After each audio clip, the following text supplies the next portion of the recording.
Good evening and welcome to the April 20th, 06 Lowell Planning Board meeting. Tonight we have two public hearings on. The first public hearing is a site plan and special permit for 40 Andrews Street.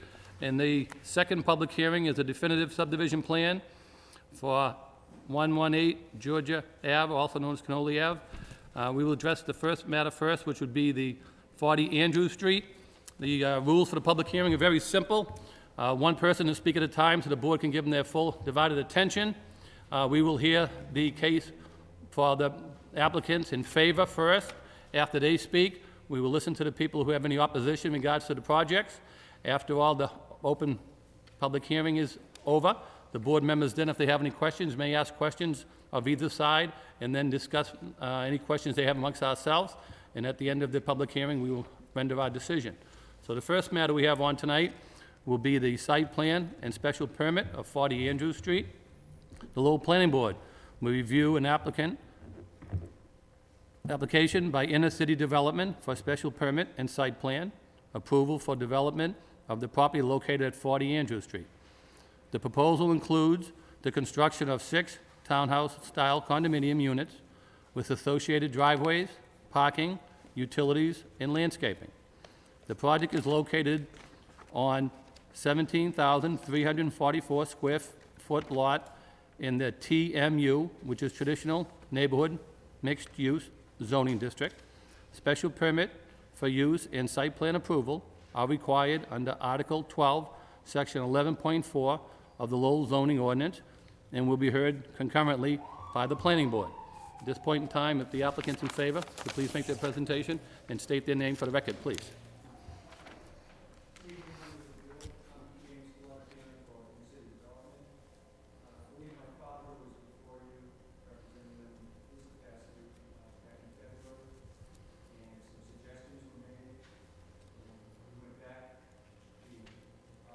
addressed those suggestions, and we're here before you again with our revised plan. The plan is for 6 townhouse-style condos on Andrews Street. As you stated, the area is currently zoned for a traditional mixed use. We would be in conformance with that. The buildings will be approximately 3.5 stories with parking on the first floor of the building. 2 buildings will be constructed, both triplex style in structure. 2 parking stalls per unit, 12 total.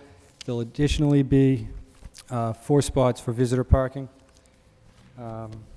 One benefit of the project is that there'll be about 8,400 square feet of landscaping. And I went by the site today, and I don't know if any of you have had a chance to visit it, but it's really a blight on the neighborhood. It's just a abandoned building on a parking lot, and this structure would greatly improve the aesthetic and value of the neighborhood. As my father was more involved in this project, I'm not terribly well versed in it. Thankfully, I have a capable engineer, Ken Lanier, to address any specific questions you may have. And this is my first time here, so please be gentle. We will do our best. If we have any questions, we'll let you know. Thank you. And don't feel free to ask any questions of us if you have any questions. I will. Okay? Thank you. So, And I'll now defer to the engineer. sure. Ken, if you could just state your name for the record, please. Yes, good evening. Kenneth Lania, K&M Land Consultants, representing the applicant this evening. Mr. Chairman, as James has stated before, we are currently in front of you to receive a special permit as well as site plan approval for 6 townhouse condominium units on this 17,000 square foot plus lot. Currently on the lot, there exists a single-story building that at one time was used as an auto sales location. At last use, it was used for a roofing business. Our design plans call to actually demolish that building, to construct these 2 triplex buildings, along with, as James has stated before, an additional 8,400 square feet of landscaped area. On the site, there are some areas that aren't impervious, but they are neglected in nature. There's not much grass there. It's pretty blight as an area. I think in part of the application, I had submitted an aerial photo that actually shows the property and how it sits right now. I do have additional copies of that this evening I could pass out. In addition, what we've done is I've tried to address some of the comments that were presented since the application had been filed. We did receive comments from Mr. Erickson. Some of those, if the board doesn't mind, I'd like to address those at this point, if that's possible. Sure, go ahead. Okay, great. The first concern that was brought up by Mr. Erickson and the DPD was landscaping for the parcel. We did have an opportunity to put together a landscaping rendering to show the board how landscaping would be proposed on the parcel. We'd like to take the opportunity to work with Diane Trad of the DPD to finalize this landscaping plan. And if we could do that, within the next couple of weeks as a condition, we'd be greatly appreciated for that. I'd like to hand this out to the board if that's possible. Sure. Great. Give it Mr. Lockhart. He can pass it down if you would, Ken. Thank you.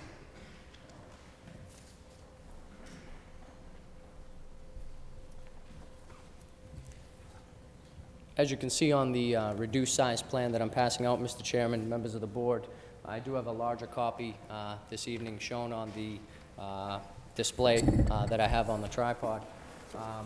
We're proposing to do landscaped islands, mulch beds with perennials, annuals, and plantings with shrubs in the locations that are shown in the brown area with the plantings as well as small trees located. In addition, we are proposing some larger shade trees in the rear where the usable open space is located.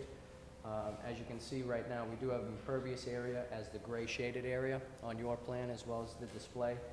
This area is where you gain access to the rear of the buildings to obtain access to the garages, which are at grade at the rear of the parcels, as well as the 10 additional parking spaces that we've proposed for the homeowners as well as the visitors that would be entering into the parcel. In addition to that, we do have a retaining wall that is proposed on the back side of the parcel. This was something that had come up at the preliminary hearing. We had originally proposed that retaining wall inside the easement with the ex-chairman who had picked that up at the last meeting, had asked us to do some research and see if that was a feasible location for the wall. We did determine that that is actually a passageway easement. We are unable to construct anything on that easement. So what we were able to do is pull that retaining wall out to the edge of the easement where it will be located and leave that easement area so that it can be passed and repassed by everyone who has rights to it. And as you can see, that remains unused by the parcel. There will be no parking, no pavement, and no obstructions for that passageway. In addition, as part of the landscaping design, the applicant has proposed to upgrade the sidewalk that is along Andrews Street. Currently, there is bituminous sidewalk there as well as some broken up vertical granite curbing. As you can see on the current plans that you have before you, we did place notes on the plans that did obligate the applicant to repair, when necessary, that vertical granite curbing as well as the sidewalks as they enter into the parcel. Each unit will have a sidewalk access to the front of the building. We did supply some architectural renderings of the buildings to show the entrances in the front. As Mr. Erickson did bring up in one of his comments, the original set of plans that was submitted actually showed the three buildings having one straight face, whereas the architectural renderings actually had the middle unit set back. So what I did is I had the opportunity to make changes to that plan for a final set of plans to submit this evening, Mr. Chairman. I do have 6 copies that do address that condition. There really were very many changes to that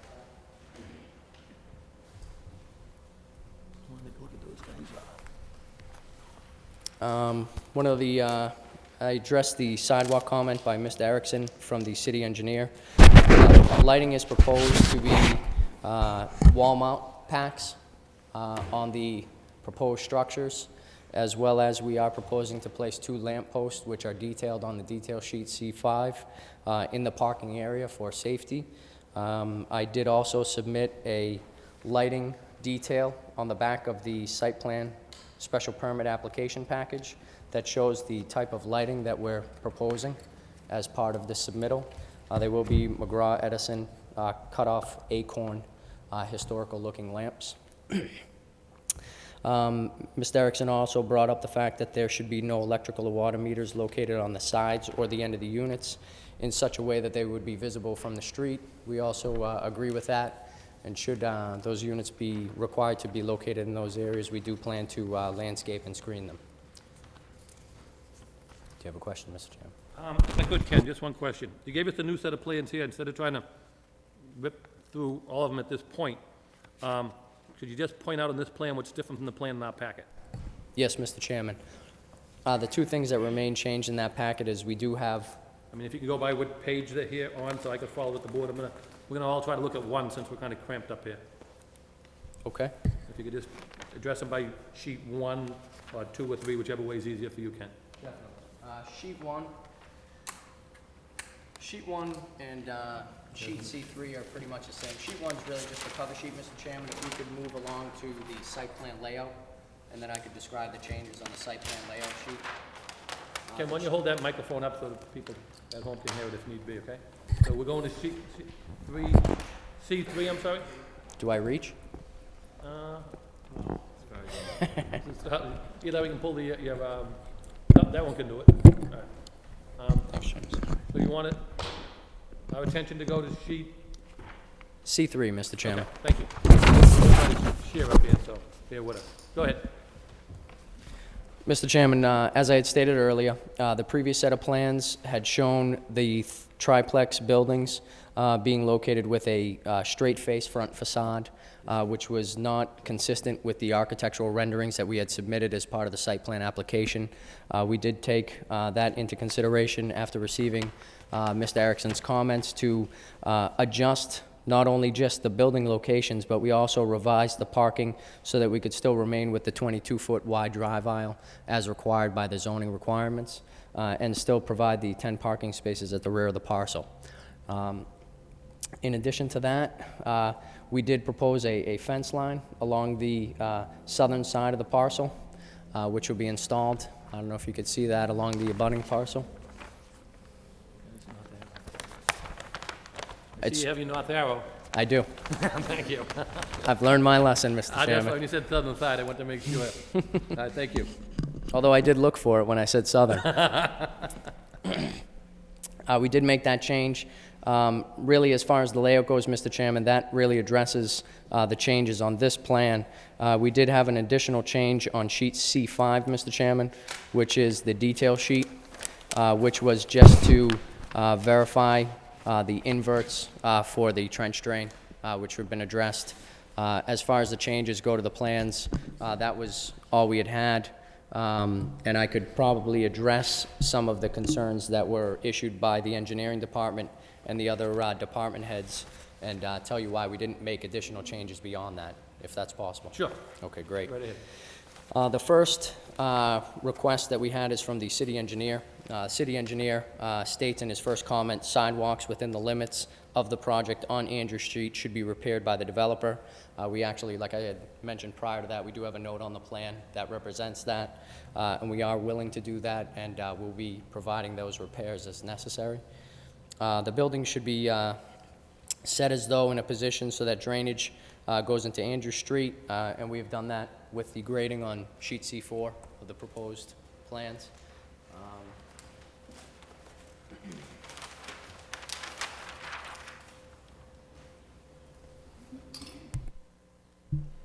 Still getting used to the buttons. As you can see, what we've done is provided the units to be located higher than the actual street elevations, so runoff will be directed away from the buildings. In the rear of the parcel, what we've done is we've created a gutter line that runs along the front of the parking spaces that are proposed that will then enter into a closed drainage system. The closed drainage system will consist of a catch basin, a trench drain along the entrance, as well as a total suspended solids removal tank that is located to the northern side of the property. Before I move on, I'll continue with the comments so that I can address that as well. Comment number 3 by the city engineer is that the applicant needs to provide drainage computations. I did have the opportunity after receiving these comments, to sit down with the city engineer. We did review the parcel as well as the drainage that we have proposed. As you can see from the plan that was provided showing the aerial as part of the application, the majority of the site is entirely paved. Right now, there is unrestricted stormwater that runs off the parcel into Andrew Street. And what we've done is we've provided a closed drainage system that will actually capture that water. We do not have any stormwater runoff going into Andrew Street anymore at this point. All the runoff will be caught at the rear of the parcel with the proposed catch basin, and also at the trench drain at the front of the entrance. Those two units will then feed the total suspended solids removal tank, which will be able to remove any sand, silt, grease that could be running off the impervious surface. From there, it will enter into the Caltech underground recharge chamber system. This system is consisting of 16 Caltech units. They're the plastic hollow underground units. They'll sit on a gravel bed. The stormwater will enter these units. It'll sit in them and then recharge into the ground. Should in an event where there's a large storm event, they do have an emergency outlet structure that does tie into the street drainage system. And that addresses comment number 3. Comment number 4 was utility sheet needs to rework the domestic water services. I had an opportunity to speak with Mr. Curran at the engineering department regarding that as well. The water services as proposed, Mr. Chairman, is coming out of Andrew Street. We do have individual systems tying into the property. We did have an opportunity to sit down with the water department, and as you can see, Mr. Curran had written his letter, I don't know, prior to or before the water to utility had spoken with Mr. Curran. The water utility had actually requested me to do the water layout as shown, to actually provide the separate water lines in one trench, provide a gate valve at the sidewalk for each individual unit, and as an as-built of the project, to provide that as-built to the water utility, describing which gate valves control which unit's water supply. And that's how we've shown it on the proposed plans. And as I said, I did speak with Mr. Curran regarding those concerns, and he did say that as long as the water department is satisfied, that he is satisfied.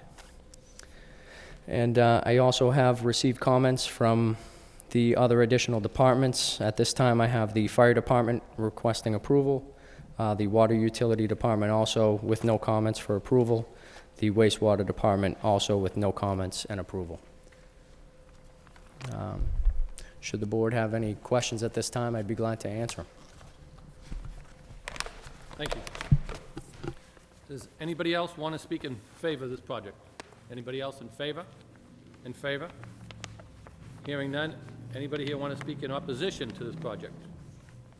In opposition? Anybody here want to speak in opposition? This time then I'll open up to the board members. Rich, I'll start with you tonight. Since we started with Jill last time, I'll start down this end of the table. I only have one question, and that's regarding the buffering from the industrial zone in the back. As far as landscaping and where your retaining wall is, I can't see anywhere here where, what the visibility would be to the back from these units. And it's just, I guess, a quality of life thing in terms of, creating a little neighborhood there that's kind of buffered from the stuff that's around there. Could you just? Yep, I definitely can, Mr. Lockhart. If you don't mind, I'll step up and hand you a copy of this plan.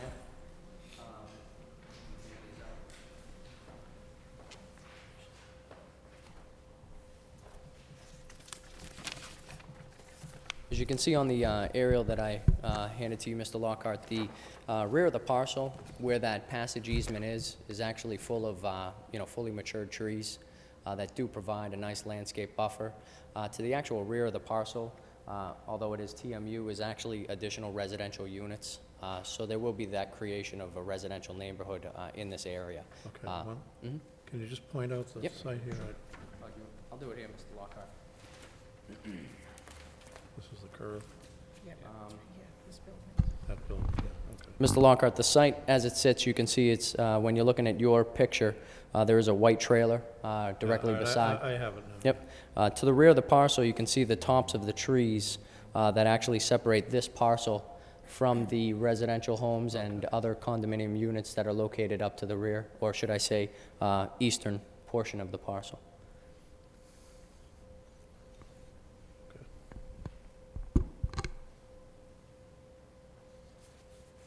That's all I have, Mr. Chairman. Thank you. Mary? Really don't have any questions. He addressed everything that the engineers wanted, the city wanted. Mail will be to the door. Currently, yes, that's as And proposed. there's plenty of room for snow removal. Yes, ma'am. That's all I have. Joe? Thank you, Mr. Chairman. Just a couple of questions, if I could. As I'm looking at your aerial photograph, and thank you for providing that, it's really helpful as far as the site is concerned. Where those mature trees are shown to the left of the site, as we're looking at the photograph, there appears to be some structures just in front of those trees. That is correct. Those are coming down. That is correct. Okay, All- so all- those and the building are, All existing all being structures, cleaned out. yeah. Those are pretty much sheds, Mr. Claremont, that were utilized for, storage of shingles at the time. what would you estimate to be the height of those trees? They're probably about 30 feet, Okay, so there'd be approximately the height of your buildings, or your building's That about is correct. 35? correct. Okay, Actually, Mr. Claremont, that embankment actually goes uphill there, okay, which is why we're providing the retaining wall. okay. So those trees would actually end up being higher than the proposed buildings. Okay. I think you did a great job answering all of the questions that were put forth by DPD and also by the departments. I just had a couple of questions I wanted to ask you regarding the sidewalk. I know you're going to upgrade the sidewalk as requested, and that would be with the slope granite We're curbing? actually replacing in the street vertical granite where necessary. There's vertical granite in the street as it sits. Okay. Some of that curbing is actually depressed, lower than the actual existing grade. As much as possible, we'll try to reutilize the existing curb that's out there. Okay. And we will be providing a bituminous sidewalk entering into those units as we had described. All right. And what do you anticipate doing for trash collection for the development? Yep, we are proposing no dumpster on site. There is public trash collection on Andrew Street, and we propose that those units would place their trash curbside on the day of pickup. And we have stipulations in the condo documents that will allow no outside trash to be placed on the site. Okay. And as far as your mail delivery, how is that going to be handled? Mail delivery would be handled with, mailboxes on each individual unit, Mr. Claremont. Okay. All right, I have no other questions. Thank you. Okay, thanks. Ken, I had a chance to read your narrative, very well done, and I'm just going to make a couple of comments on that, and correct me if I'm wrong. So the snow removal will be in the open site in the rear and also in the middle, correct? That is correct. Okay. Mr. Any idea, also in regards to that open space, do you have any idea to put anything else on it out of curiosity? We didn't really propose anything except Okay. for the shade trees that would be additional into the Okay. rear. My hope is that more than likely the condo association would put a picnic table, something out in So that some area. recreational use maybe Correct. for the people there? For Okay. you. It does have easy access by all the tenants in the condo association. Okay. I like the idea how you did the units and them all not just face on the street, how they're set back Setback. a little bit to give them a little character. On the back, you mentioned about the proposed retaining wall. Can you Correct. tell me how high that is approximately? It's approximately, it tapers down, Mr. Chairman, from the northern side, which is at its lowest, which would, taper down to 0 feet, to approximately 3.5 to 4 feet at the far end. Okay. So that brings me to my next question. I think that what Joe hit on was basically, you have the retaining wall in the back, then you have those trees there, and I think the height of your building you're requesting would be 35, 35 feet? correct. 3.5 stories, Mr. Chairman. Okay. Okay.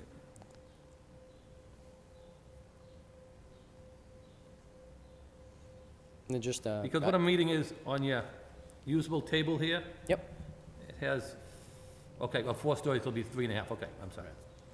All right, ideally what happens, Mr. Chairman, is if you Gonna be were the to... 3, then the, Right, and if you were to view the site's primarily flat till it reaches the rear. Right. And then as you get to the rear of the site, it actually goes up pretty gradually to the rear properties. So those properties in the rear sit probably 6 to 8 feet higher than this Okay, parcel. because that leads me to my next question is, on your height requirement, how consistent will that be on the other multi-units in the neighborhood? I know there's plenty of 2 families, there's 3 families, there's 4 families. I've been up there at least 4 or 5 occasions in the last 2 weeks, and I noticed, especially when you go down the street on your left, Correct. you have a couple of 2s. Across the street, you have a 3 and a 4. Exactly. Some of those look like only 3 stories, but they do look pretty tall. They Will it are. be the same height It would approximately? be very consistent with the height of those buildings, and like I said before, it'll actually, it'll look lower because of the higher units. Because there are some 2.5, 3-story units on the back side of the parcel as well, that will, give it a good line of sight I from think when the you turn street. on the Andrews, the first one on the left is, especially here in your aerial, you can pick up, that's like 2.5. Exactly. Right, and then the other ones in the back are more like 3. And I Correct. think the only 4-story, I think, is when you, on Lawrence Street on that big building before you take the right, but most of the ones on the Andrews are more or less That is correct. 2.5 to 3.5, which would be consistent with the neighborhood? Correct. Okay. And I think you made a note in your narrative, but correct me if I'm wrong, I think you had access for handicap as well you're gonna provide for? That is correct. We are providing handicap ramps on the proposed sidewalk, which are shown at the entrance way. Those will be constructed, as the entrance is put in. And then the last thing you do the sidewalk last, because you got all your work done, right? That is correct. Because, I mean, obviously, I think it would be an improvement, because really, I think anybody who's been up there knows it's pretty much of an eyesore right up there now. I mean, the Correct. buildings in the back are wide open, even that chain link fence, if you drive by it now, it's wide open. Right. There's old roofing materials on the site now. That is correct, Like you Mr. say, you have the one piece in the back, the piece to the left. Yeah, it'll definitely be an upgrade to the neighborhood. Okay. Thank you very much. I have no further questions. Any further comments from the board, or? At this time, I'll entertain a motion, if anybody so desire. Mr. Chairman, I'd make a motion that we approve the site plan with conditions. The conditions I'd like to suggest is that the developer provide the landscape plan to be approved by the DPD design planner to replace the sidewalks along Andrews Street and to maintain or replace the granite curbing as needed. No meters, electrical or water meters to be located on the end units, or if they have to be, they should be screened in. And that they comply with the architectural renderings that we've received and the new site plan we received tonight to offset the buildings. I'll make that as a motion. I'll second that. All in favor? Aye. Chair votes yes. Vote is 4-0 in favor. Congratulations and good luck on the project. Thank you very much, members of the Motions board, to Mr. include Chairman. the special permit as well. I appreciate it. Have a good evening. That amended, Mary, so the special permit as well as the site plan? Yes. Yeah. Okay. So Ken, that will be the special permit as well as the site plan, including Mr. Lockhart, Mr. Claremont's motion. Thank you.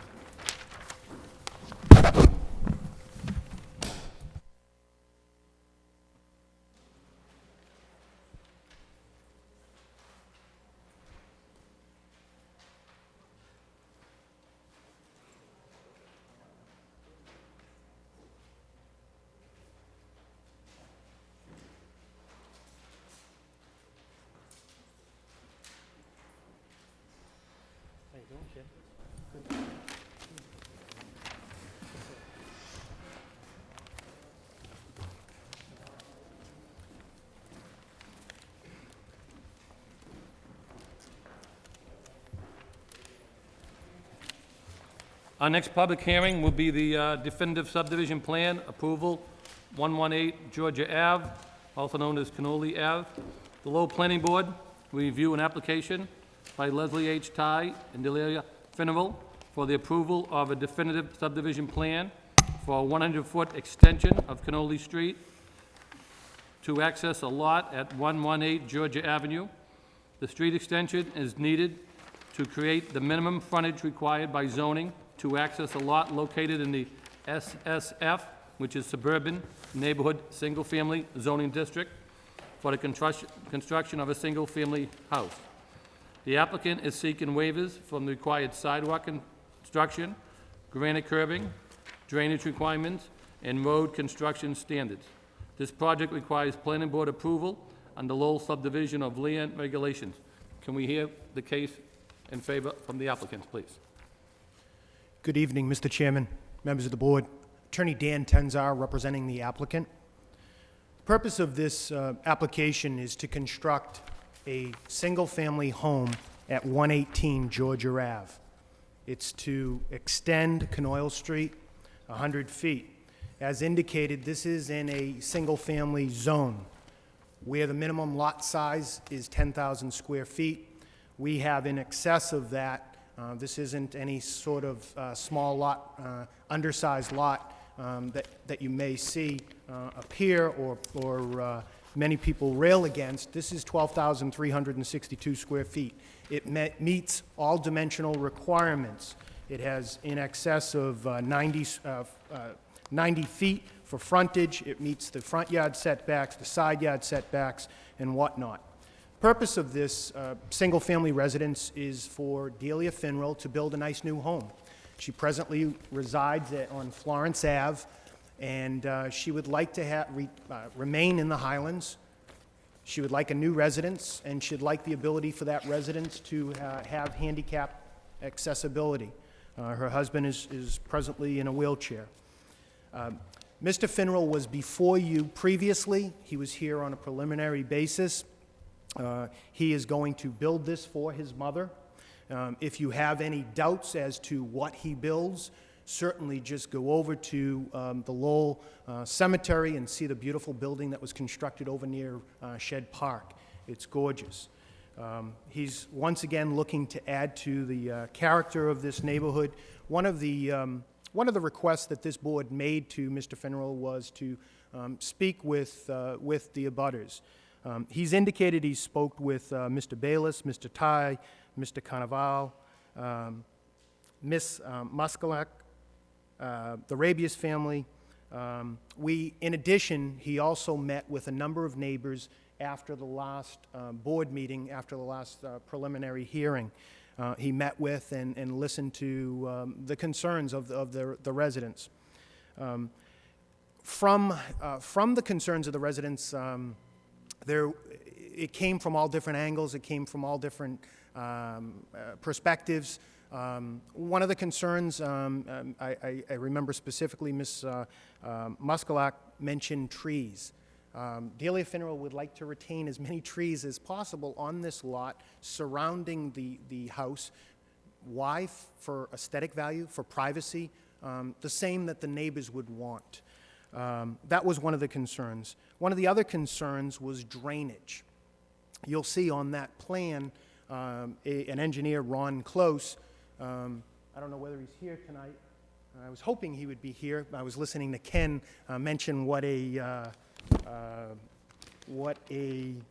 Cultec system was, and I was guessing I was getting an education there. Basically, it's to gather any rainwater from the premises, anything that would come off the roof, anything that would come off the driveway, gather that and not allow it to go out on other abutting properties. That has been done. That was one of the concerns that the neighbors did bring forth about drainage. It's one of the things that Mr.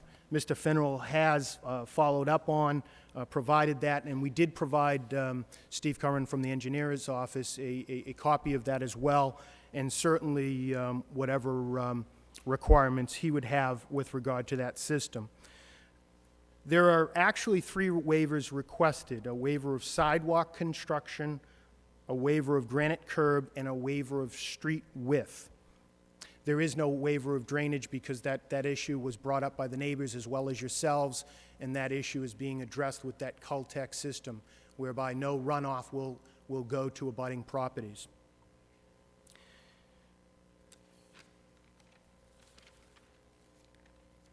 One of the other concerns, other than the trees as well as the drainage, one of the other concerns was public safety. I did see, I was provided with a copy where the fire department did sign off on this. I believe that may have been as a result of the board as well as the residents urging that the street be widened. This plan goes from 16 feet to 20 feet. I believe the city engineer also requested that change. That's been addressed on this plan as well.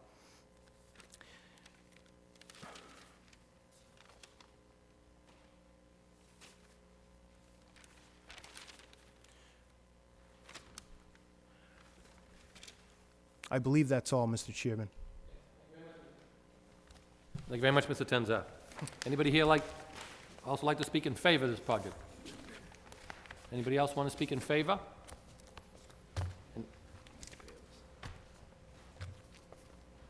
Just state your name and address for the record, if you would, please, sir. I'm Ray Michelle, I live at 106 Lincoln Parkway.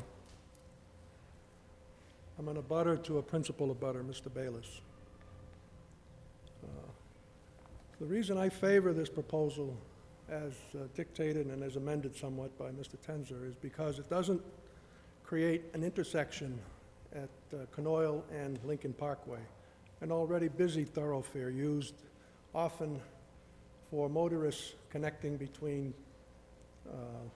Stevens Street and Pine Street. They use Lincoln Parkway, Parker Street to Lincoln Parkway to cut across both ways. There's also a great deal of bus traffic, particularly during the school year, obviously, because the two schools extending beyond Lincoln Parkway include the Daily and the Bailey. And we also see a lot of youngsters returning to and from school using Lincoln Parkway as well. So for those reasons, I would propose that the measure be accepted as amended recently by Mr. Tenzer. Thank you. Thank you, sir. Anybody else want to speak in favor?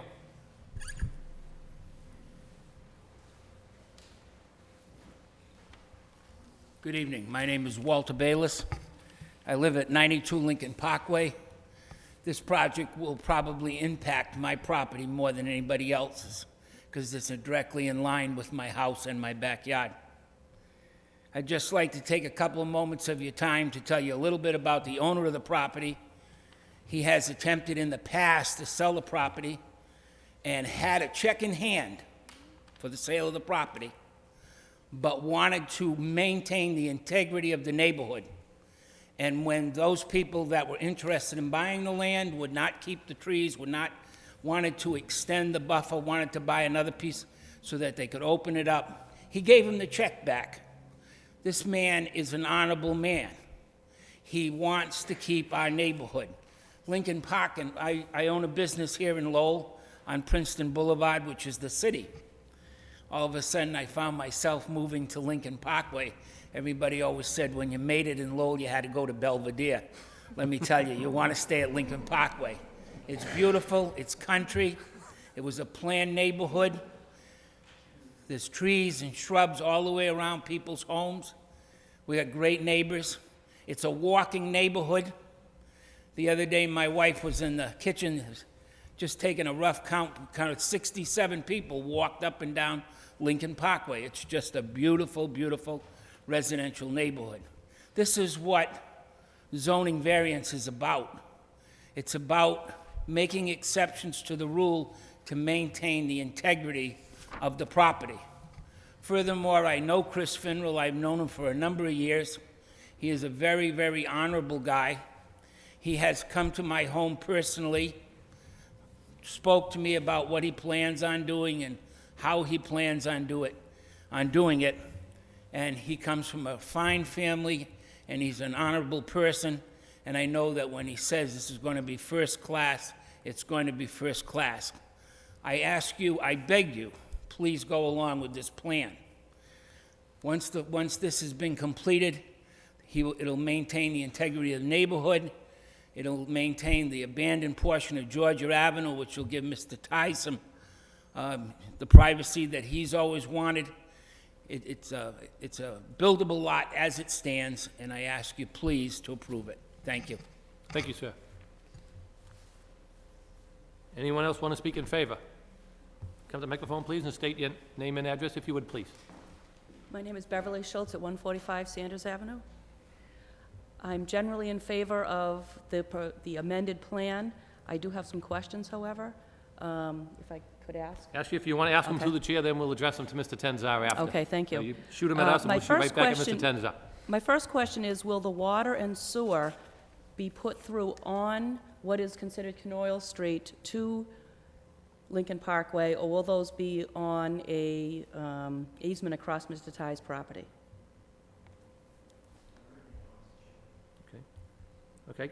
Ask your next question, please, and once you ask those questions, we'll The address them. next question would be, I understand that during the last week, a percolation test was being done, and I would ask that you would hold off on the approval of the drainage system, this Caltech system, which is, in my mind, a leach field, because if that area is saturated, this system will not work.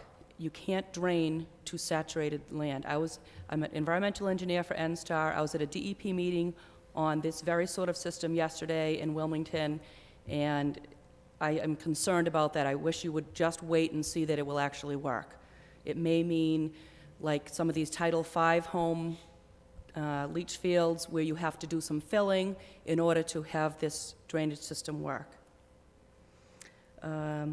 I would hope that after this 100-foot extension is put in, that the remainder of Canoyle Street would be abandoned to Mr.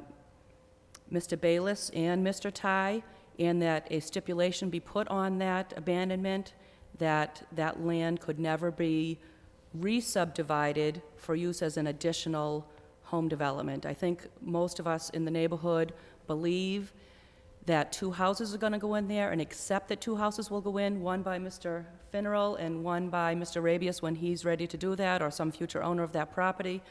We accept and understand that. Most of us do not want the street to go all the way through, so and generally we're in favor of this option of, what he has proposed here. When Mr. Hogan installed his house, he did do some subgrade paving, and then when the city paved Sanders Avenue, they came in and put a second coat, the final coat for paving. And I would guess that that is much wider currently than 20 feet. So I'm a little confused. I would hope that the continuation of Sanders Avenue for this next 100 feet would be the same width all the way to Mr. Finneral's property, so that the fire trucks and ambulance, should they ever need to go there, God forbid, could actually get in there. I also would like to see proper lighting in there. It's very dark on Canoyle Street right now. I'd just like to see some street lighting put in there. I do hold in my hand several copies, not copies, but pages of a petition that James Carnevale put together for all of us abutters. Most of us here have signed. He himself signed. I'm not sure that we're entirely in opposition now because of some of the proposed changes. The other residents will have to say whether they want to put this forward or not themselves, but I would like to see those issues addressed that I've mentioned. Thank you. Thank you very much. Appreciate it. Anyone else like to speak in opposition? In favor. I'm sorry, anybody else want to speak in favor? I apologize for that. Anybody else in favor? In favor? Having none in favor? Anybody at this point in time want to speak in opposition?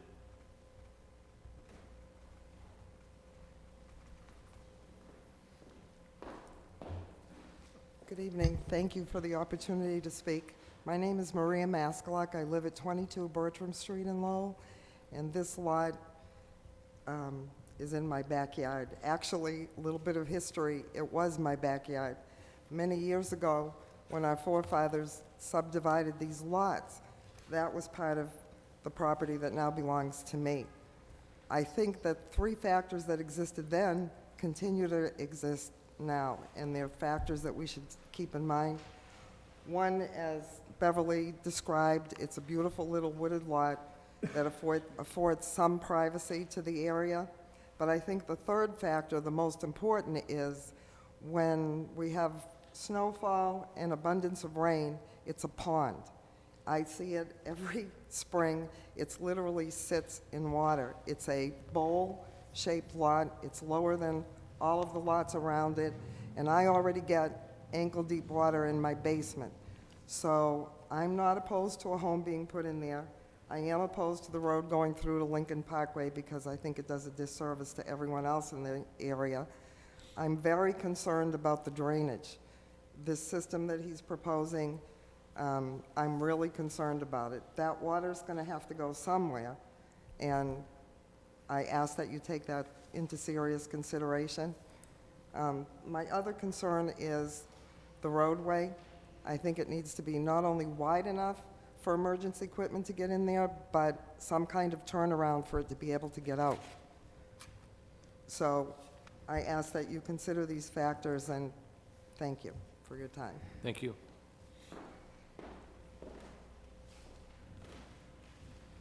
Anybody else want to speak in opposition? My name is Norm Charette. I abut the northeast corner of that property in question, and I'm not opposed to this at all. I'm just concerned, as I mentioned to you 3 weeks ago, relative to the drainage situation.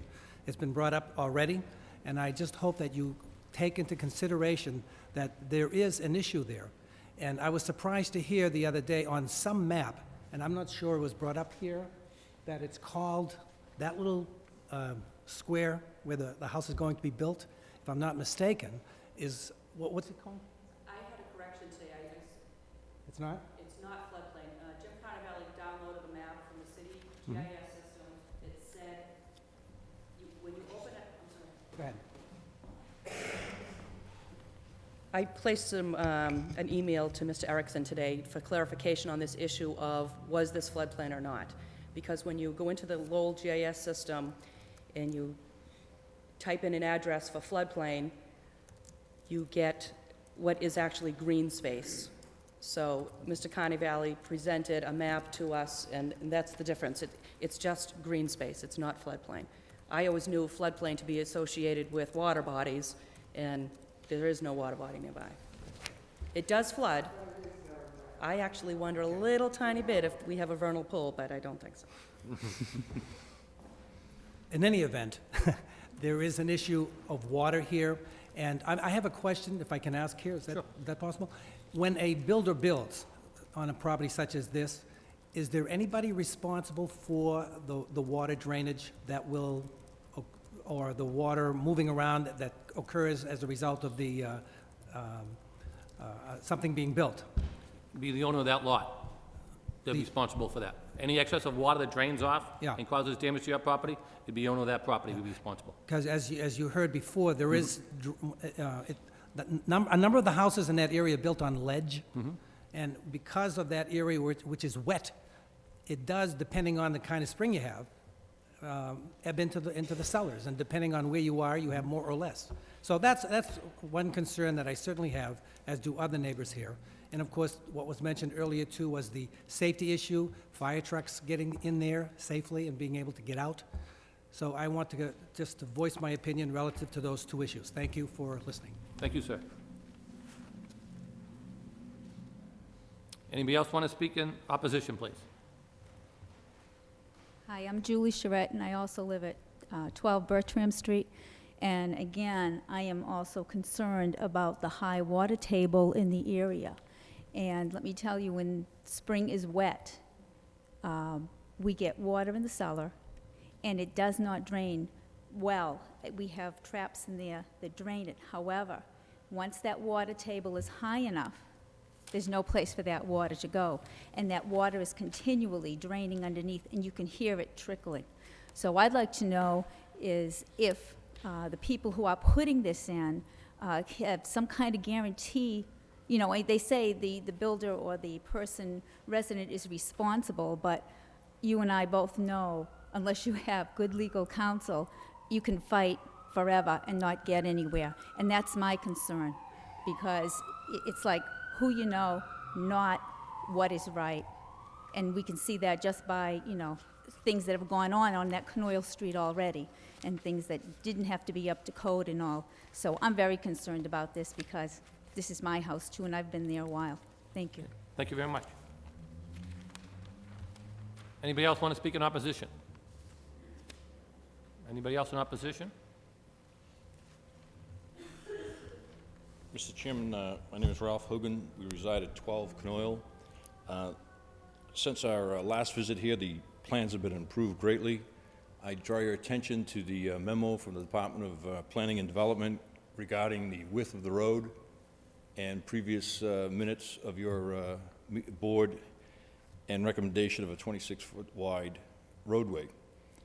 The street is relatively narrow, and for safety vehicles, drainage, so on and so forth, I would recommend that you consider that in your pondering of this resolution here, this waiver. One other point on abandoning the street from the end of asphalt to Lincoln Parkway. If there is a drainage problem in the future, that is the only access point for the city to remedy any sort of drainage. I raised that point and pointed out that Mr. Lockhart talked about drainage at the first meeting. To abandon it and deny the city access to relieve the situation, which Mr. Bayless has experienced, would not be prudent. Thank you for your time and your service to the city. Thank you, Mr. Hogan. Anybody else like to speak in opposition? Anybody else in opposition? Anybody else in opposition? No further parties in opposition. Before I turn it over to the board, I think I'll ask Mr. Tenzer a couple of questions after it's been presented by the neighbors. I was hoping all of these people were here for Adams Terrace, but apparently they're not, I so. don't see that on our agenda tonight, but if it is, maybe it's under old business, but, okay, I think, can you ask the question about which way the water and sewer would come in? I Yes, think it would, on the plan, it would come in through a minor cut in Lincoln Parkway. It would be a small curb cut on Lincoln Parkway. It would actually come through, it would be actually underneath the paper street, which is Canoyle/Georgia Ave. Based on that, I'm not sure how anybody, one of the concerns was further building in that area. With sewer pipe and drainage in that area, there's no way that anybody could build, because that's where the drainage and the sewer would be. So it would not be cutting up Canoyle. In order to do it on Canoyle, you would have to rip up the entire roadway all the way down, and it makes a lot more sense to do it a small curb cut. Okay. Next question we had is, I know tonight we got a different plan that was submitted to us than we had previously in our packet given us a couple nights ago. And on your new plan, you did propose to widen the street, right? That's correct. The old plan was 16, tonight's plan is 20?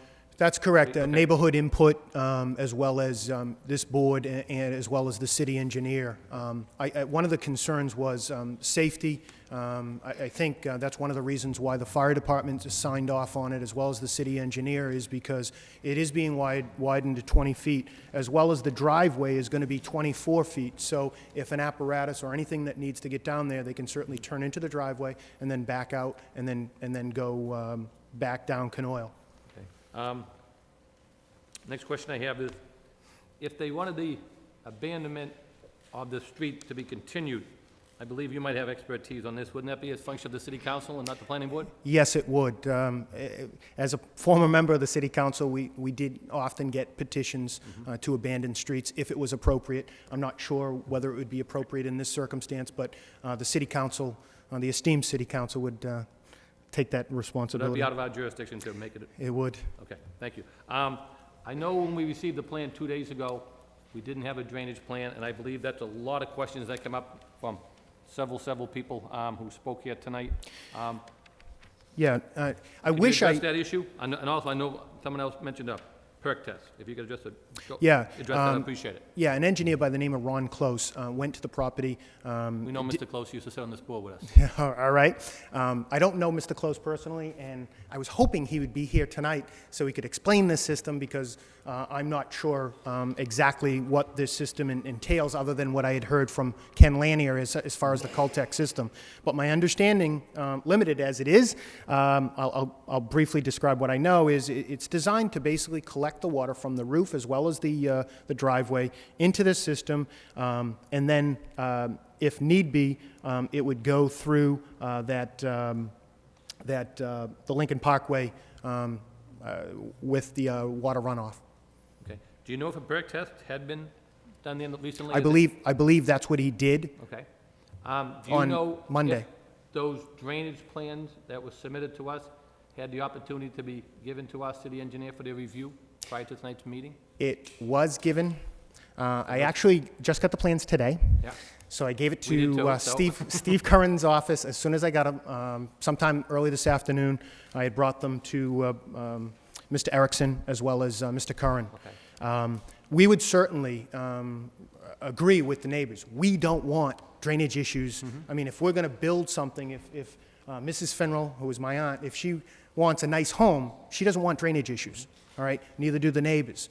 We would certainly agree as to a condition that this certainly pass muster with the city engineer, and it certainly makes sense. Yeah, you don't want to be developing into a problem. You don't want a beautiful new home which has basement issues. You just don't. Okay, I believe a couple of questions that came up was the 20-foot right-of-way, was that big enough to get emergency vehicles down that road? Just to let the people in attendance know, the letter that we received from the fire department says that that would be adequate width for them to address coming in that road. The letter we had from the engineer indicated when the plan first came in that it was a 16-foot roadway. The city engineer indicated that he requested it to be a 20-foot roadway for the public safety issue, and I noticed that now they did go along with that recommendation. The lighting, obviously, what you do, you wouldn't put lighting on the street, just on the front of the house? I would assume that they would have normal lights on the house itself. As far as street lighting, obviously, that would be another city council function. Okay. 1 second, let me just check a couple of other questions. I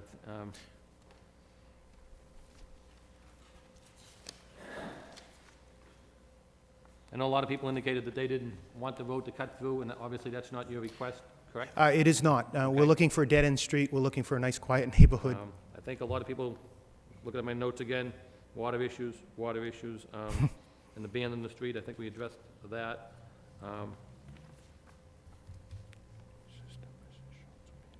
Okay, those are the only questions I have. As a result of any of the questions that I have, does anybody in the neighborhood want to ask a question? Yes. I'll start with the young lady, first, then I'll go to the gentleman. Yes. Hi, Mr. Ty. Excuse me? I say, my name is Leslie Ty. Okay, thank you. I live at 72 Lincoln Parkway, and this water issue has come up, and I've heard it.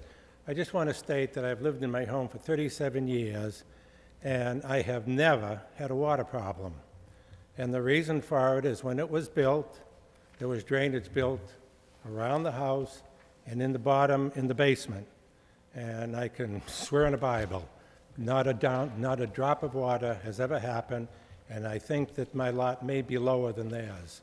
So I can't swear to that, I don't know, but I can just tell you that there has never been a water problem. Okay. Thank you, sir. I believe that young lady, if you want to come up again, please. Well, I think there's never been a water problem because there's a drain all around your house. We We don't all understand have that, drains around our houses, nor do we want the expense of having to put one in. I do have a question. And obviously, the water table can be different from one lot to a lot across the street or a lot next door. We're well aware of that. We understand that. Exactly. Right. And you can have a high water level here and nothing over here. What My happens neighbor in gets that, water, I don't. But what happens in that lot, it's a bowl. And as Julie described, it absorbs some water and it fills. They used to ice skate on that in the old days, I'm told. And so when it's had enough, it spills into our yards. And I'm really concerned about this system. I think you're sending a clear message not only to Mr. Finneral, but future builders who want to come into Lowell and build on lots, that they have to abide by the rules. Variances aren't given willy-nilly like they used to be because you care about this city like we do. So this drainage thing has got to be in stone, something good for the neighborhood. The other issue I have is 20 feet. How wide is that road now? 16, 16? yes. It's 26 feet wide now. Wait a minute. They proposed to Mr. make it to 60 and then they changed it to 20. Okay. It's 26 feet according to Mr. Hogan. His house is on it. We need to get a measurement of what it is now because we don't want it to get narrower as it goes along. Okay, yes, it's 26 coming in, and then they proposed 16, then they changed it to 20. I'm sorry. So what does that mean? It's going to narrow down to 20? That's what the request is. Well, I oppose that. And what about a turnaround? They can get in, how will they get out? Backing into somebody's driveway for a fire truck or an ambulance seems a little ludicrous to me. Originally, when the plan was proposed to us, As a neighborhood, we were told there'd be a cul-de-sac or a turnaround down at the end of that 100-foot extension. Thank you. Okay, thank you. Yes, ma'am.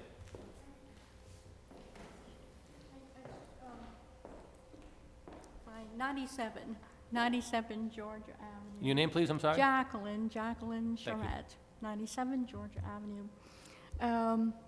Several things. Will we have the minutes of this meeting? Excuse me? By the way, will we have the minutes of this meeting? I believe they'll be available. I once we- really would like the What happens is, the we get minutes. it, we get to look at them first. Oh, that'd be good. Yeah, I would hope so, and then we can make either amendments or improvement if our memories. Exactly. I really would like to All right, read and then after the that, dialogue that has we would gone vote here. on whether to accept the meeting minutes, and then they're Sure. made public to. Will you do that? Yep. Well, and second, what's still stuck in my craw, and I've learned very, very recently that to do a survey is a very expensive thing.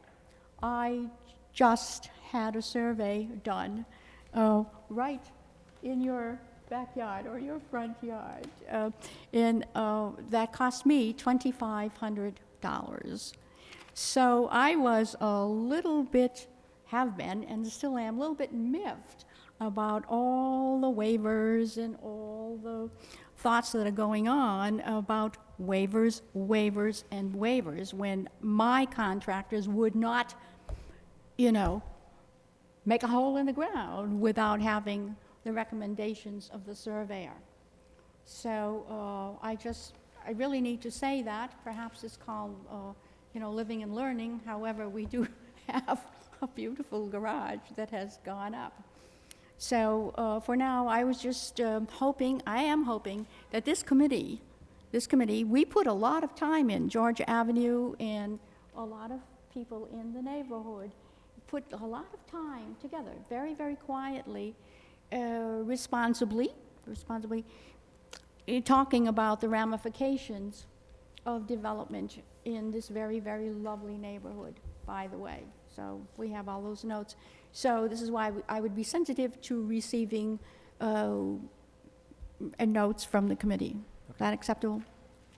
After we approve the minutes, you can contact Mr. Erickson from Planning and Development, and we Good. can get those meetings up, the minutes out to you. Good. And then the committee should just, wait a little bit and not rush into things and let us think some more about what it is that we're going to do. No, just let us please think responsibly about what it is that we are going to do for the love of a very beautiful neighborhood.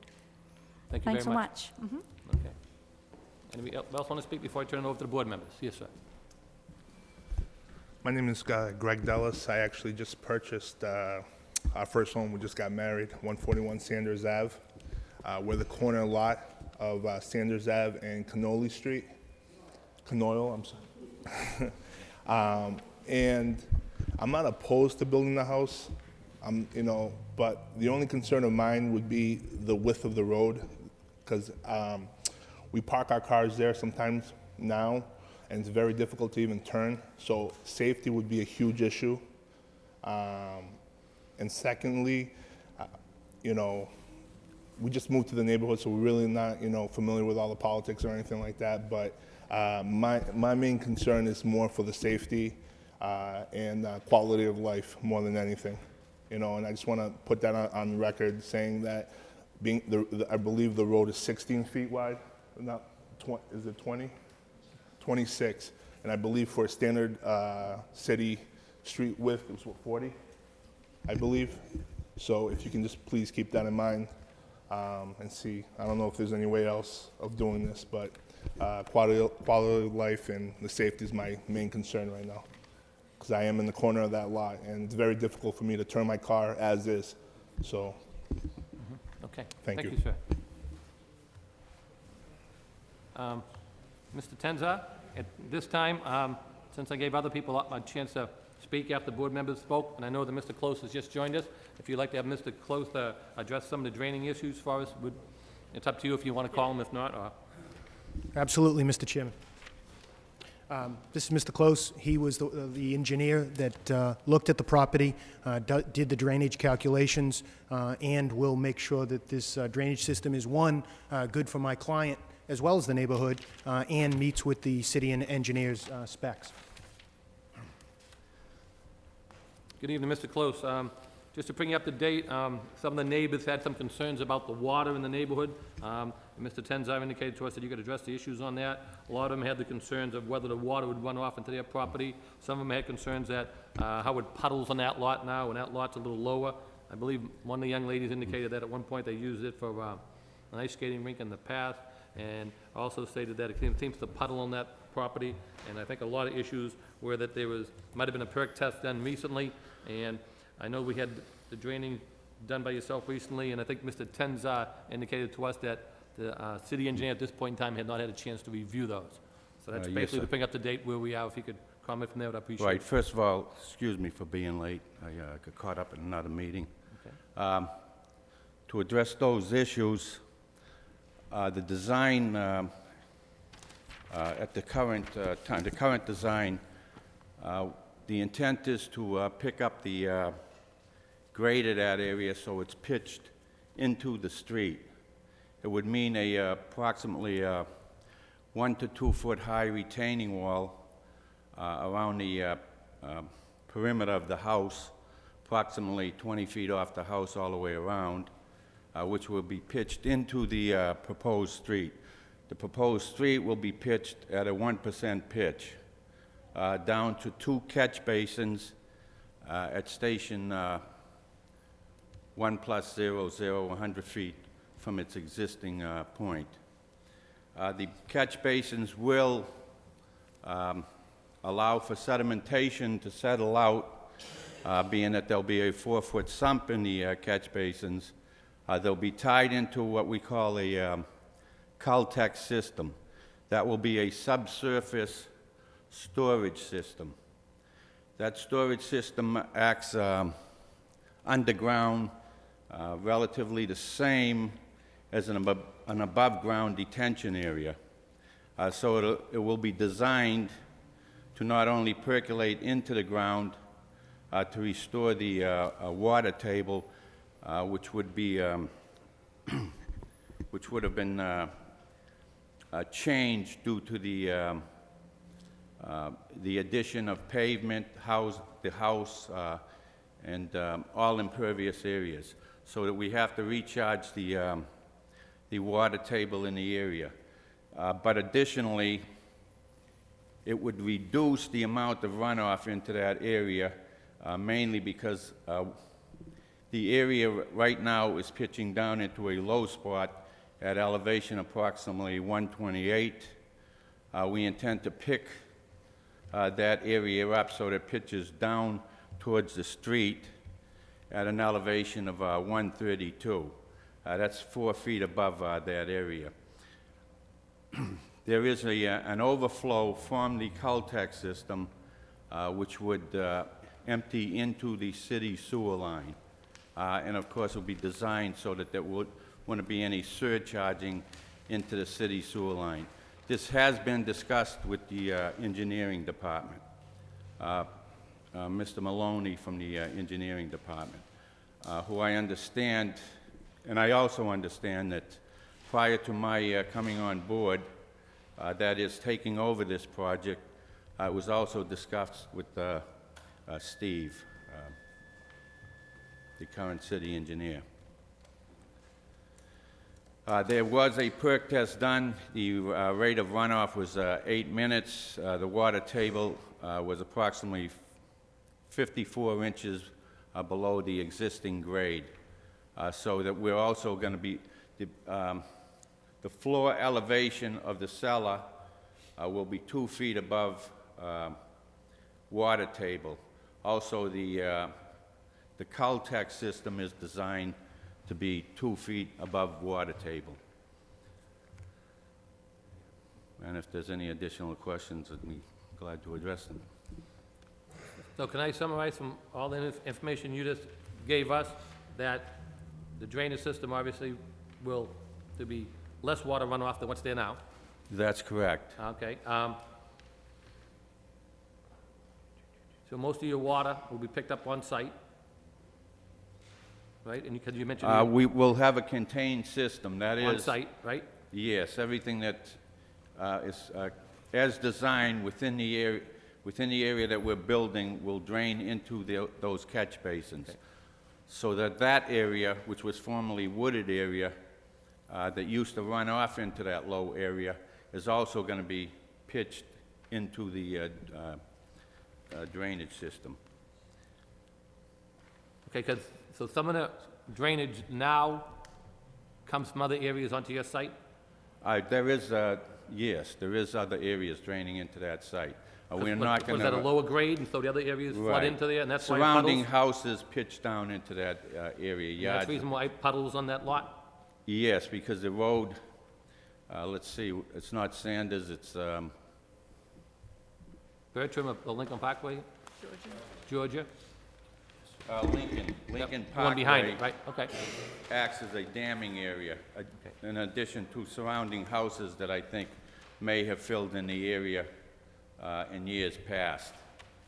So the water was actually trapped in that area. I believe probably years ago, before Lincoln Parkway was put in, that it probably exited out of that area. But due to the construction over the years, that it was trapped. What I'm saying is the portion of the proposed lot that is going to be developed at this time pitches into that same low area. We intend to pick it up with the roadway and put it into a drainage system through basins, Caltech, to existing sewer line.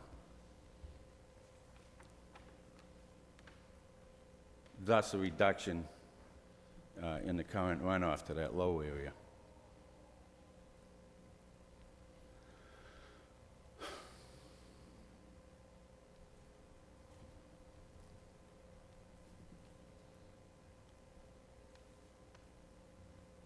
Anything else, Mr. Close? I stated that there was a perk test conducted, I believe it was this past Monday. It was scheduled for Saturday. There was some mechanical breakdown. We rescheduled and completed it Monday. With the results of those perk tests, would you have the chance to discuss those with the city engineer? Or, Not as yet. Okay. What I know Mr. Tenzar tried to get some of that information over there today, and they didn't have a chance to review some of that information. Right. It was discussed with their office, but it wasn't They didn't have a formally chance to submitted. make comments on that. Right. I had a, they have further comments? No, I said, we haven't received any comments from them as of yet. From their original comments, they weren't really addressing that issue. Okay. I believe it's because that their standards are to propose, for us to propose a system, and then they usually, after sizing that system for the various storms, then they'll review it and. Okay. But the concept of the Caltech system is what we wanted to propose to them, and we've used these a number of times in the city. So. Okay. Thank you, Mr. Close. Thank you. Yes, ma'am, you want to comment on? Excuse me. Beverly Schultz, Sanders Avenue again. Okay. I have some questions for the engineer about the design of this system. First, I'm not clear where the system is going to be located, whether that's going to be on the private property or if it's going to be in the public way. There are maintenance requirements for such a system. The purpose of it is to remove the sediment from the stormwater and to keep that out of the city system. That will need to be maintained. I personally would like to see what the maintenance obligations will be for them to maintain that. Does that have to be cleaned out once a year or whatever?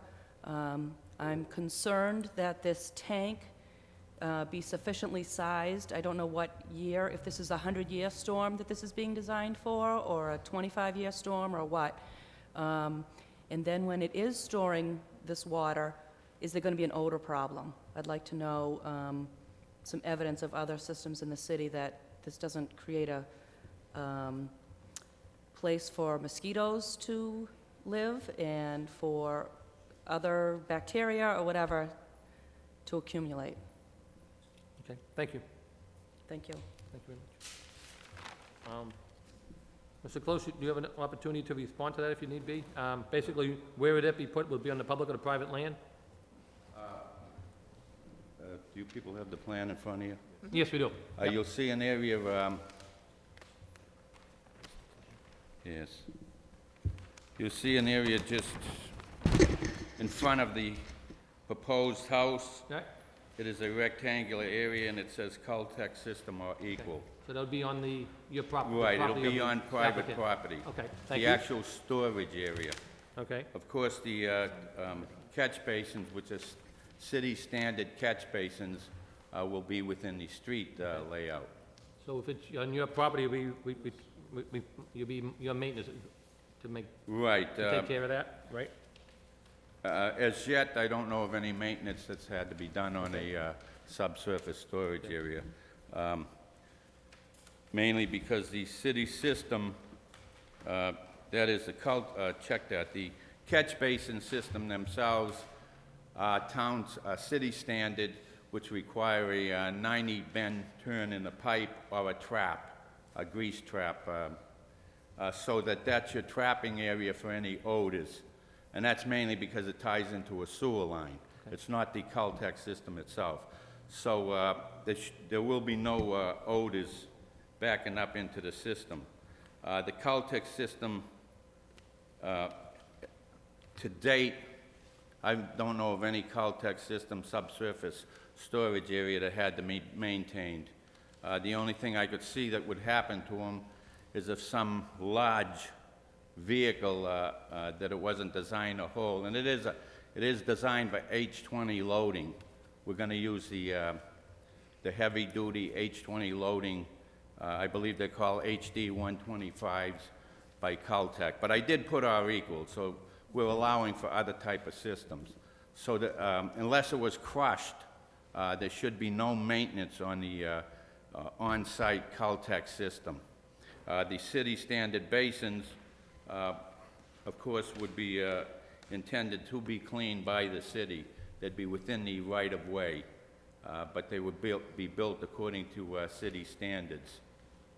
And that's standard operating procedure for the city to accept the basin systems within their street area. The outlet from this structure and will be a sewer manhole, a new sewer manhole, which will be at the intersection of Georgia and Canoyle. And that will also be a city standard system. It will have to be tested prior to acceptance according to the city standards. There should be no mosquito problems, obviously, because it's subsurface. Odors I addressed, I believe, with the trapping system. Okay, I believe so. Okay. Thank you, Mr. Close. Usually, just to let the neighbors know, usually before we can vote off on any development, what we do is all the copies of the plans have to go out to all the different boards in the city, which we talked about earlier, the engineering department, the fire department, the water department, and wastewater treatment, all that stuff. So even if we're considering the draining issue, and that system has not, those plans have not been given to our city engineers yet, we, by our regulations, have to review comments back to us by the city engineer unless they do not get back to us within a 45-day period. So I know one of the concerns is the drainage and the fact that the city engineer has not made recommendations to us as of yet. That's one of the concerns I, as chairperson, would have on going forward without having that recommendation from that city engineer. So at this point in time, I'm going to turn it over to the members of the boards, and Mr. Lockhart, I'll start with you. Do you have any questions or concerns at this time? Rich? Yeah, just a couple of things. First, I just want to make a comment about the safety issue up there regarding the road width. It is a little confusing. It's, the way I understand it, it's an existing 26-foot width, and the original recommendation by the developer was a new 16-foot road width going in. And tonight, it's a 20, it's still existing 26-foot width and a new 20-foot width on the extension. And the fire department has signed off on that, and that's, and so as far as I'm concerned, that's not an issue there, that road width, and it doesn't become a safety issue. If they're signing off on that, they say they can get emergency vehicles in there and maneuver just fine. So as far as I'm concerned, that's really not an issue. The Caltech system, I'm not familiar with. This is my second point. And usually these things require some maintenance, but you're saying that this doesn't require any maintenance at all? The shed, I haven't seen any maintenance, and in the specs from the manufacturer make the same statement that they're maintenance free, unless they're damaged in some way, usually through crushing. If it was a system that wasn't designed for the H20 loading, which is the traffic loading. Right. But this one will be the heavy-duty HD 125s. Well, That's their model. well, this is such a big issue. What happens if this thing malfunctions in some way? Whose responsibility is that to take care of it?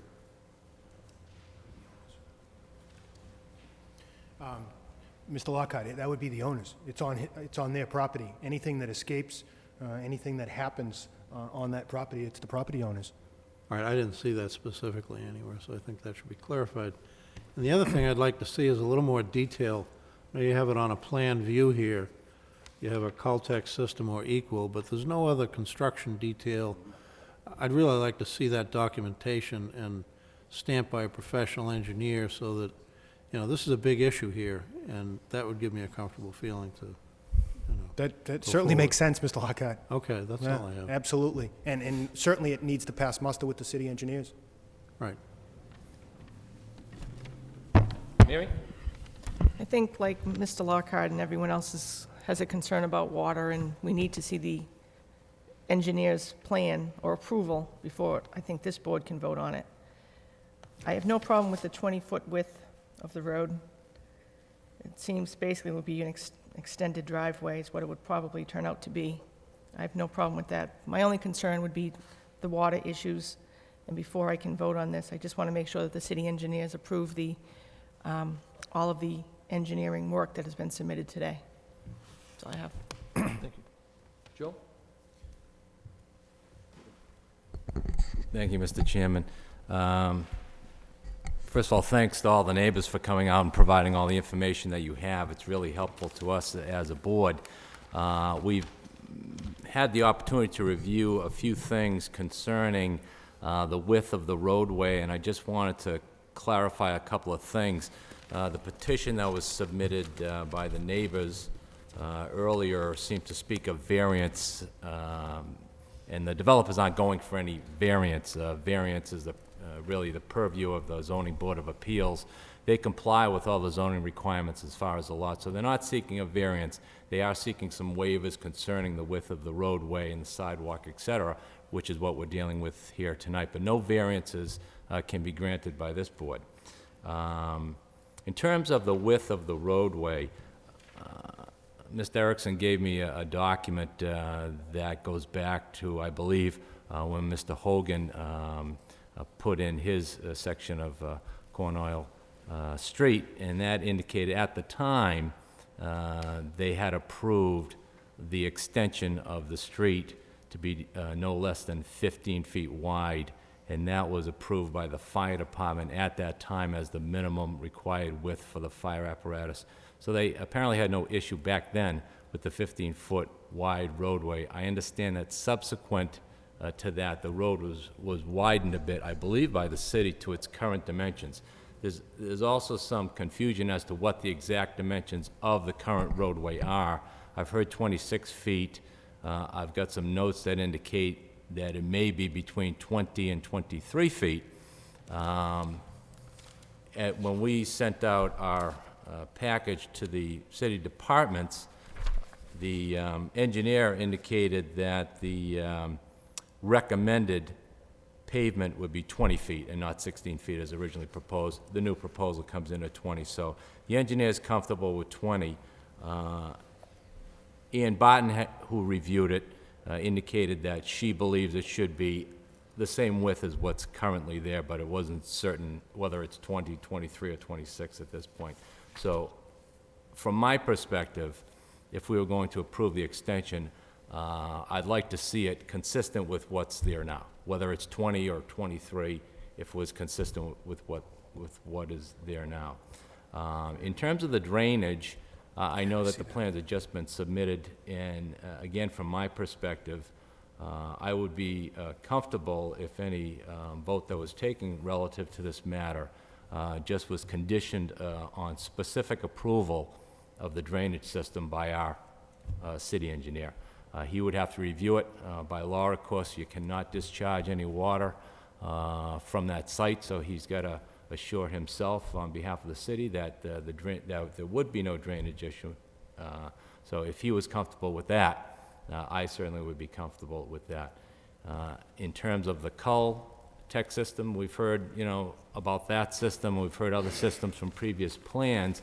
And what we've done in the past for developments like this with that type of system, or perhaps a condo development where it's a privately maintained system and we're relying on the homeowner to maintain it privately, we'll sometimes ask to grant an easement to the city of Lowell in the event that there is a failure of the system that the homeowner does not repair, that the city can step in and take whatever steps are necessary to repair the system at the homeowner's cost. So that would be my thoughts in terms of the entire project. I don't have any problems with the waivers requested in terms of the sidewalk, the granite curbing, because it's not there now, and it's really just an extension of what the current roadway is. And that's all I have for comments, Mr. Chairman. Certainly, Mr. Chairman, through Sure, you go ahead, to Mr. Tenza. Attorney Claremont, certainly the easement makes sense.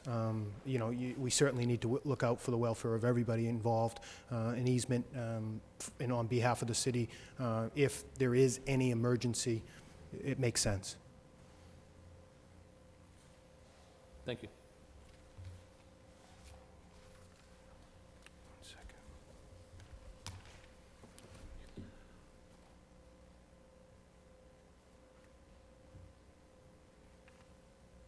At this point in time, what's the request of the board members? We want to put this to a vote, or do we want to request that maybe we continue it to get the drainage calculations and the approvals by the city engineer? Whichever you want to do. You want to do that? Make a motion, Mitch. Mr. Chairman, I make a motion to extend the public hearing, I guess, Sure. Go ahead. to give them time to put together documentation relative to the drainage and to get sign-off from the city engineer's office. I'd second that motion. All in favor of that motion? Aye. The only other request, Mr. Tenza, is maybe consider the comment by Mr. Claremont in regards to that maintenance.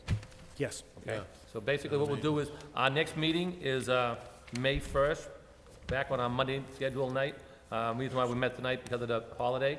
So if any of the people want to come back down on May 1st, we'll entertain any questions or concerns they have.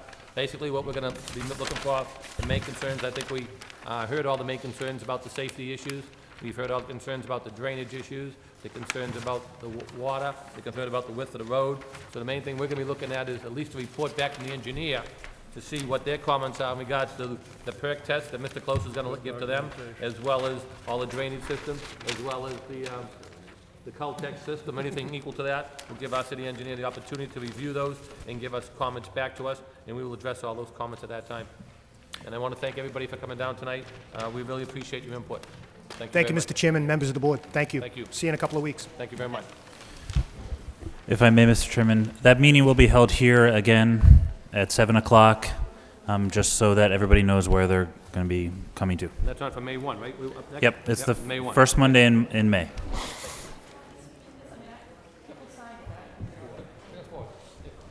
Yeah, that was interesting.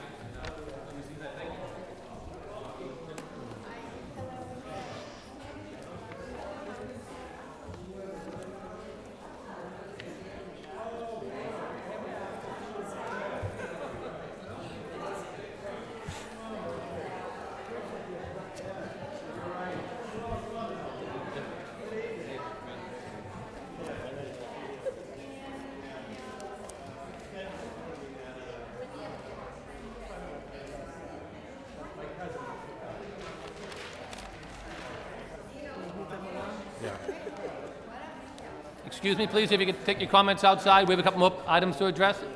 Thank you. Yeah, I know.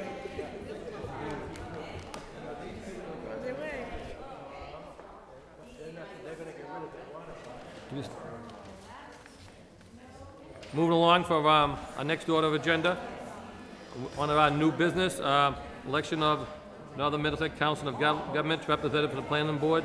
Since we have a vacancy on that board, because our prior chairman, Mr. Zaroulis, has retired from that board. At this point in time, we'll entertain a motion for an appointment to that board. Yeah, Mr. Chairman, I'd like to make a motion that we appoint Richard Lockhart as a member of a board to be the representative to NIMCOG and Mary Burns as alternate. Richard as a member for NIMCOG and Mary Burns as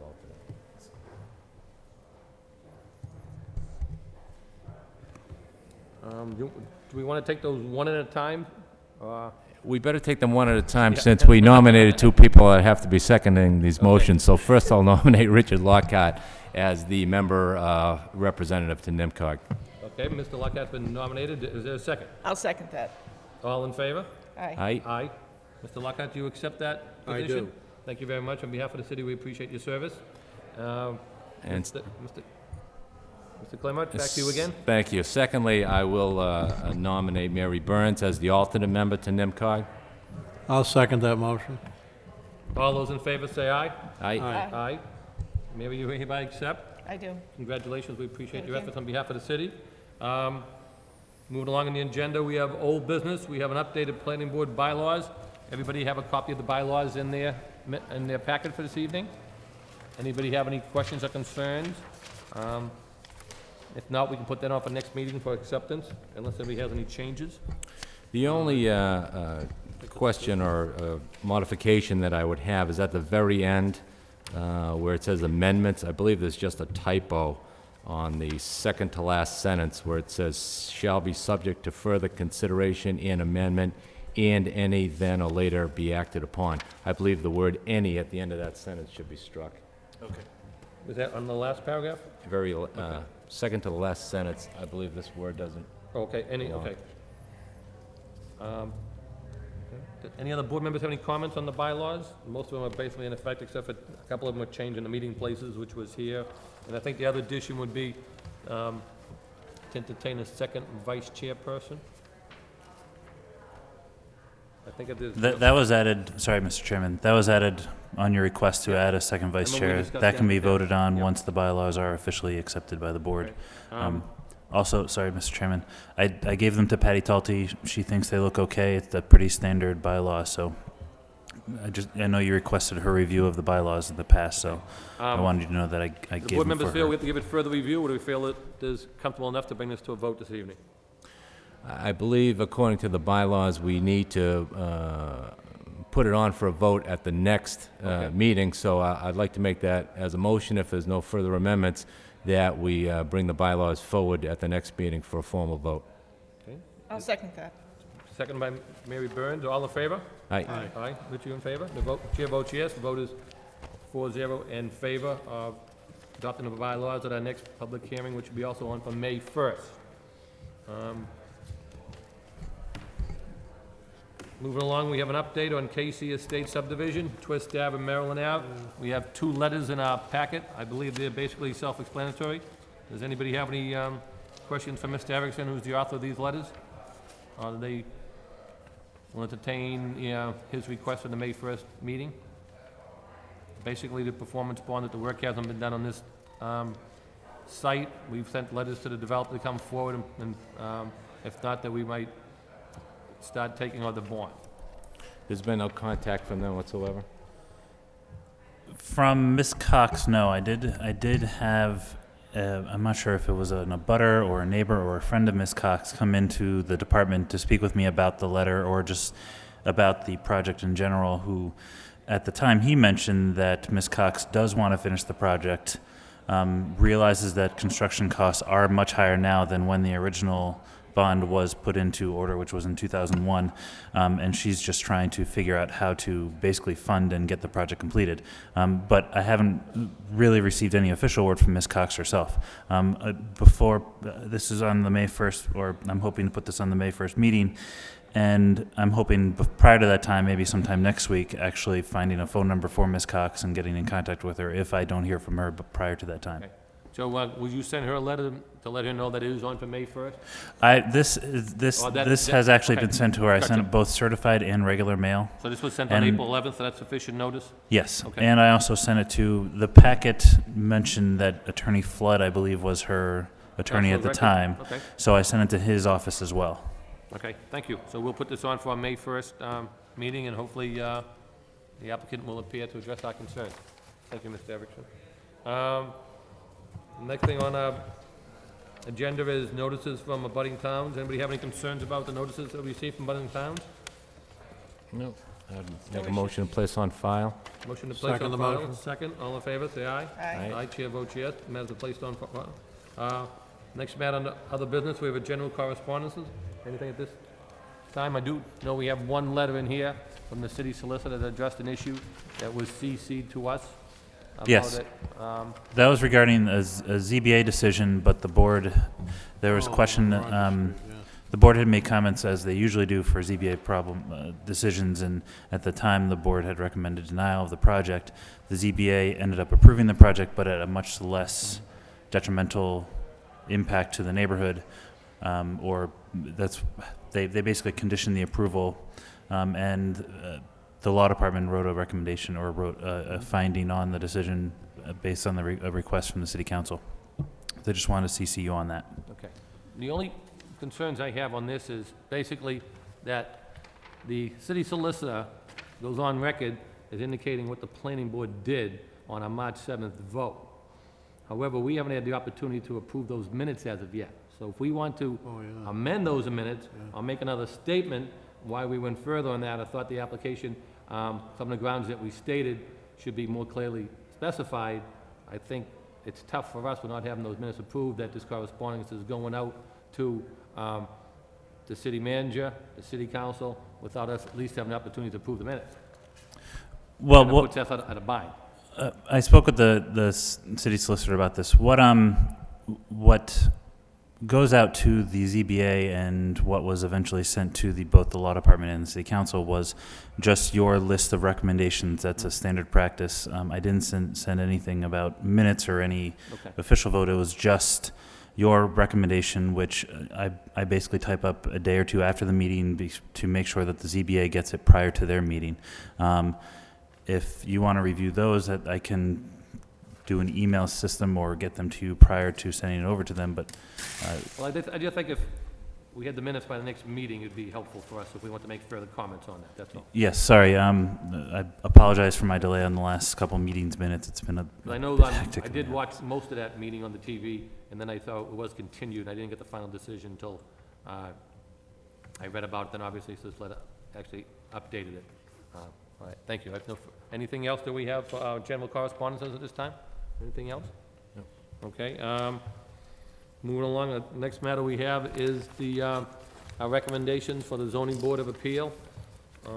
We have 4 matters that are going before the zoning board of appeal on April 24th. We each have a copy of each of the applications in our packet. The first one would be Omni-Point Communications, Inc. for a special permit at 1975 and 1995 Middlesex Street, which is a suburban mixed use.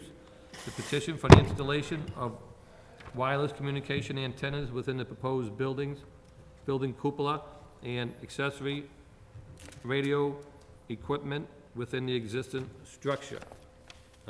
We do have a copy of the application on this matter, and I believe we also have some pictures in the packet on where they're gonna put the new antenna.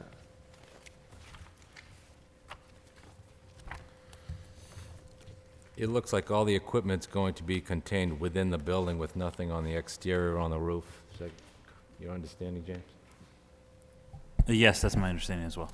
And I think it's on the big building here that's located on Middlesex Street. Yeah, the big... I think it shows in the package. It's gonna be in The cupola way up top. cupola up That's top. it. white piece on the top.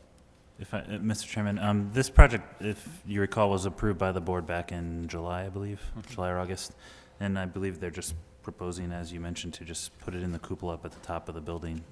The buildings, they're in the midst of construction. I'm not sure how far along. I haven't driven by that site in a little while, but I'd make a motion, Mr. Chairman, to recommend approval of this, provided the applicant complies with the telecommunications statute. I'd have no problem containing all that equipment within the building. We have a motion on the floor. Anybody want to second that motion? Second. Second by Ms. Byrne. All in favor? Aye. Aye. Chair votes yes. Vote is 4-0 in favor. The next matter is Nextel Communication, which for a special permit, and this is on 657 Merrimack Street, also known as 350 Moody Street. This is in a urban mixed use. Petitioner for the relocation, installation, modification, and upgrade of an existing tenant facility for Nextel Communications, wireless telecommunications equipment on top of Lowell Housing Authority structure. I believe also in this matter, we have a couple of pictures in the packet showing us whereabouts it's gonna be, and that locus and the sites and everything else. Anybody have any questions on this matter? I think there's a good picture here on third one in, the color photo. I think they showed the proposed, what's there, and what it looked like before. We have the existing picture, which was dated 2/9/05, and I think they're gonna show the new one. It's just an upgrade of the existing, right? It looks like they're just replacing the existing equipment, not providing any additional equipment. No, it looks basically the same, just, it looks like it's way on top of the building, which is, Mr. Chairman, I'll make a motion to approve. okay, there's a motion to approval. Anyone want to second that? I'll second that. Second by Ms. Curran. All in favor? Aye. Aye. Aye, chair votes yes. Passes in favor, 4-0. The next matter on the ZBA tonight would be Ferrera Lewis, Mensis Ferrera, Sandra, special permit on TMU, traditional mixed use, on 484 Rogers Street. Petition to maintain an existing 5-unit residential building in a TMU zoning district. This would be that, basically, it's a, it's already now, well, it's a 5 now. It was a 4-unit residential. Now they went and converted it to a 5. They already have the 5th unit there. They have the 5 meters on the building already. They got the 5 mailboxes up already. And the curb cut coming into the parking is width of about 2 cars, and then it opens up wide. Doesn't really, I think it needs at least 10 parking spaces. It might have it, but there's no design system for the parking. I was up there yesterday looking at it. If you're not familiar with it, if you're at Shed Park, and you look across the street to the fire station, it'd be the first building to your left. Actually, I parked in the fire station and walked over, and the question is, comes in on the street, which is wide enough for 2 cars, and it just opens up. There was 6 cars there when I was there, but there's no designating parking. Some of the parking spaces were stacked to the far right, so it's not, I don't know if it's, how they have it reserved for parking, and what the parking scheme is, but it's, we don't have a parking plan, we don't have a plot plan, all we have is a locus telling us where it is. Mr. Chairman, one of the issues in my mind is we have no idea from the bare application when this building went from a 4-unit residential building to a 5-unit residential building. We're being asked to make a recommendation to maintain an existing 5-unit residential building. The assessor's office has this property listed as a 4-unit building. So at some point, it was converted from 4 to 5. I have no idea if the permits were pulled for that. I have no idea when this was done. I don't think we have enough information in my mind to recommend an approval on this, so I would recommend denial based upon the information submitted to date. I'll second the motion.